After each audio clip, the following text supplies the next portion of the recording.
उच्चतम न्यायालय को गुमराह कर रहे रोहित ने स्वीटी को फांसी लगाने को मजबूर किया। लखीमपुर खीरी कोतवाली सदर के मोहल्ला नौरंगाबाद में रहने वाली नवविवाहिता स्वीटी ने अपने ही घर में फांसी लगाकर आत्महत्या कर ली। घरवालों के अनुसार इलाहाबाद हाईकोर्ट की लखनऊ बेंच से पेशी करके लौटी हताश नई नवेली दुल्हन 30 वर्षीय स्वीटी ने अपने ही घर में फांसी लगाकर आत्महत्या कर ली। घटना की सूचना पर पुलिस ने मृतका स्वीटी के शव का पंचनामा भरने के पश्चात शव को पोस्टमार्टम हेतु लखीमपुर भेज दिया है। घटना के संबंध में चाचा प्रेमपाल ने बताया कि 3 वर्ष पूर्व स्वीटी का विवाह कोतवाली सदर के मोहल्ला नौरंगाबाद निवासी रोहित वर्मा से किया था। पूरा विवाह 7 लाख रुपए में तय होने के बाद रोहित ने 3 लाख रुपए नकद ले लिए थे। लगभग 1 वर्ष तक सब कुछ ठीक रहा। इस बीच स्वीटी कई बार गर्भवती हुई, परंतु रोहित ने गर्भपात करा दिया था। 1 वर्ष बाद रोहित आधी रात तक गायब रहने लगा। पूछने पर रोहित ने कई बार स्वीटी को पीटा भी था। इसी बीच स्वीटी को पता चला कि रोहित के संबंध रघुनाथ अस्पताल के निकट रहने वाली 2 बच्चों की मां नेहा से हैं, जिसका विरोध स्वीटी ने किया और स्वीटी के पिता श्याम सुंदर ने पुलिस को तहरीर दी, जिस पर कई दफा महिला थाने में फैसला हुआ। बार बार स्वीटी को सताने और 6 माह पूर्व स्वीटी को मायके छोड़ने से नाराज महिला थाना प्रभारी ने रोहित के विरुद्ध मुकदमा दर्ज करा दिया था। मुकदमा पंजीकृत होते ही रोहित हाईकोर्ट लखनऊ चला गया और प्रथम सूचना रिपोर्ट खारिज कराने के लिए विदाई का मुकदमा दर्ज कराकर स्थानीय न्यायालय में तलाक का मुकदमा कर दिया। 2 दिन पूर्व उच्चतम न्यायालय के बुलावे पर स्वीटी ने अदालत को बताया कि मैं अभी रोहित के साथ जाना चाहती हूं, परंतु रोहित पुनः पलट गया और कहने लगा, पापा से 10 लाख रुपए दिला दो तब मैं तुमको रख लूंगा। आइए देखते हैं संवाददाता आमिर इकबाल की यह वीडियो रिपोर्ट। क्या नाम है आपका? प्रेमपाल। पिताजी क्या नाम है? हमारे जी माधवराम। कहाँ रहते हैं? हम तो यहाँ लखीमपुर में रहते हैं जी। रहने वाले कहाँ के आप? और रहने वाले हम यहीं के हैं। अच्छा। और भाई जो है, भाई की लड़की है ये। जी। क्या नाम है बिटिया का? स्वीटी। स्वीटी के पिता क्या नाम है? श्याम सुंदर।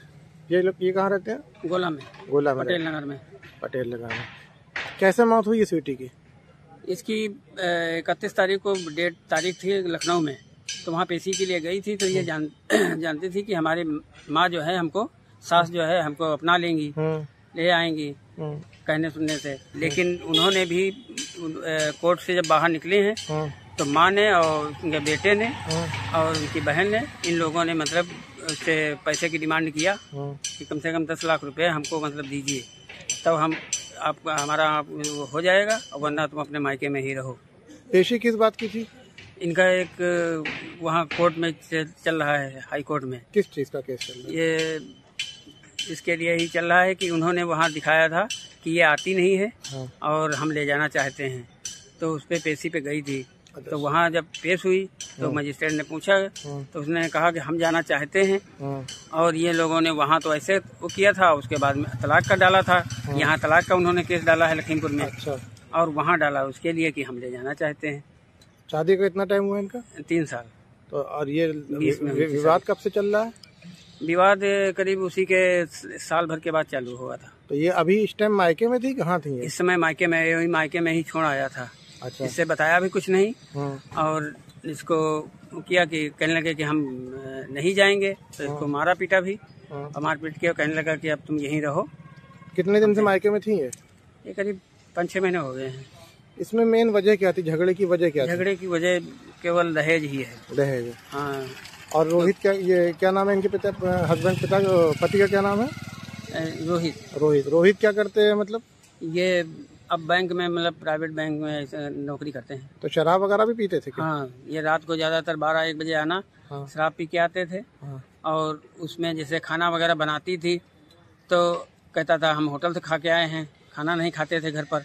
और अगर बनाती नहीं थी तो कहता था कि बनाया क्यों नहीं।